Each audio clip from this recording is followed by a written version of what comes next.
जय हिंद फ्रेंड्स। हमारा जो इंडियन कॉन्स्टिट्यूशन है वह वर्ल्ड का लॉन्गेस्ट रिटन कॉन्स्टिट्यूशन है। इतने बड़े कॉन्स्टिट्यूशन को लिखने के लिए 2 साल 11 महीने और 18 दिन का समय लगा था।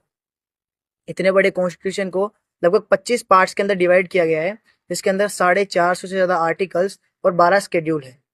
इस सीरीज के थ्रू मैं आपको बताऊंगा इंडियन कॉन्स्टिट्यूशन के इंपॉर्टेंट आर्टिकल्स, इंपॉर्टेंट शेड्यूल और अमेंडमेंट्स को सिंपल लैंग्वेजेस में आपको समझाऊंगा। तो आइए शुरू करते हैं नोइंग इंडियन कॉन्स्टिट्यूशन के पार्ट 1 में। देखिए, हम कोई भी बुक पढ़ने जाते हैं तो उसके अंदर हम स्टार्टिंग के पहले पेज में पढ़ेंगे उसका इंट्रोडक्शन, प्रीफेज या फॉरवर्ड, जिसके अंदर हमको पता लगेगा कि ये जो बुक हम पढ़ने जा रहे हैं वो कौन से प्रिंसिपल के ऊपर बेस्ड है और इस बुक से हम क्या सीखेंगे। तो इंडियन कॉन्स्टिट्यूशन के इसी प्रीफेज को कहा जाता है प्रियम्बल। प्रियम्बल को सबसे पहले 13 दिसंबर 1946 के अंदर भारत के पहले प्रधानमंत्री पंडित जवाहरलाल नेहरू ने कॉन्स्टिट्यूशन असेंबली के सामने प्रपोज किया था। इसका उस समय नाम था ऑब्जेक्टिव रिजोल्यूशन।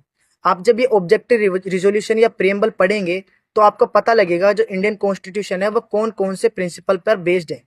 इससे आपको पता लगेगा जो हमारा इंडियन कॉन्स्टिट्यूशन है उसके अंदर सोर्स ऑफ अथॉरिटी क्या है।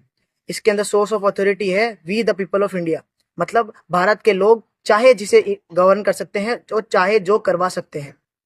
इससे आपको पता लगेगा कि भारत एक sovereign, socialist, secular, democratic Republic है।